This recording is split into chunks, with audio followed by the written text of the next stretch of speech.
Ikaw ang aking tala sa gabing madilim. Ikaw ang bawat sana sa lahat ng hiling. Sagot sa akin. Narito ng ating mga karagdagan na aabangan ngayong Huwebes sa Abog Kamay na Pangarap. Natuwa naman itong si Lynette dahil pumayag nga itong si Aromar Dakanay na makipagkita nga di umano dito kay Giselle. Dahil tinawagan nga ulit siya dito ni Chef Mart at ibinalita ang good news para sa kanila na pumapayag na itong si Dakanay na makipag-usap at haharap dito kay Giselle. At dito naman na sinabi ng pulis na ito na dapat si Giselle lamang ang makipagkita at wala silang kalamanam na ang sisipot nga sa pakipagkita na iyon ay ito ngang si Lynette dahil gustong makumpirma ni Lynette kung sino nga ba ang tumutulong dito kay Dax kung bakit siya nakalabas dito nga sa kulungan dahil duda pa rin itong si Lynette na may kinalaman itong si Carlos Benitez sa mga nangyayaring na yon.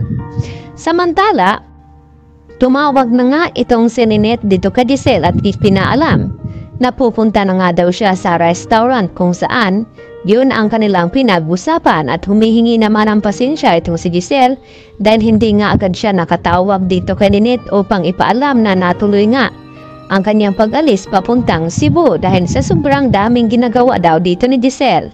At nag-aalala ito dahil wala nga makakasama itong si Lynette na haharap dito kay Dax. At gusto sanang pasasamahan ni Giselle ni RJ itong si Lynette. Subalit tumanggi itong si Lynette at hindi na nga nagpapasama pa. At dahil hindi nga mapakali itong si Giselle ay dito naman na tinawagan ni Giselle itong si Annalyn at ipinalam na puntahan itong restaurant kung saan ay makipagkita nga itong si Lynette dito kay Dax dahil may gusto nga daw siyang malaman kung sino nga ang mga kasabwat pa maliban dito kay Moira. At dito naman nagmamadali na pumunta itong si Annalyn sa kinaroroonan kung saan nagkaharap na nga itong si Lynette at itong ang si Dakanay. At sa hindi inasahan ay dito naman nakatanggap ng isang malakas na sampal itong si Dakanay mula dito kay Lynette at kulang pa nga iyon dahil sa mga ginawa niyang pananakit dito kay Lynette at pati dito kay Harry. At sinabi naman dito ni Dakanay na inutusan lamang siya dito ni Moira. At sa di kalayuan ay napansin nga dito ni Dakanay ang isang waiter na may binubunot na baril at sakto naman na napatayo itong si Dakanay at naalerto at tiningnan agad dito ni Lynette. Isang waiter na may hawak ng baril at nagulat din pati itong si Annalyn.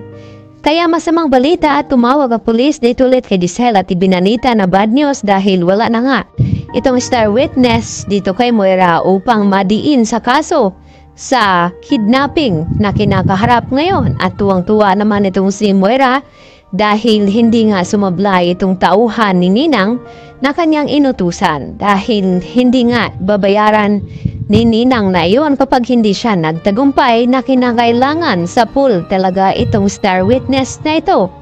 At labis naman nagulat itong si Annalyn sa mga pangyayari dahil sa hindi inaasahan ay bigla nga nangyari ang ganoon at lahat ng iyon ay bumabalik na naman itong takot ni Lynette dahil sa harap niya mismo ay dito na nga ipinatumba ni Moira itong si Dakanay. At tumawag agad itong si Zoe na wag na daw isipin itong si Dakanay dahil nagsumbong nga itong si Zoe sa kanyang ina na ginugulo nga siya at binablackmail dito ni Dakanay.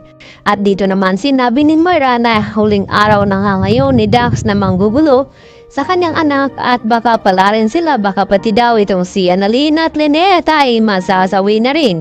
At wala nang hadlang sa mga plano ni Moira upang maghiganti sa kanila at balikan ang taong nagpapakulong sa kanya. Kaya yan ang ating pakabangan bukas sa Abog Kamay na Pangarap.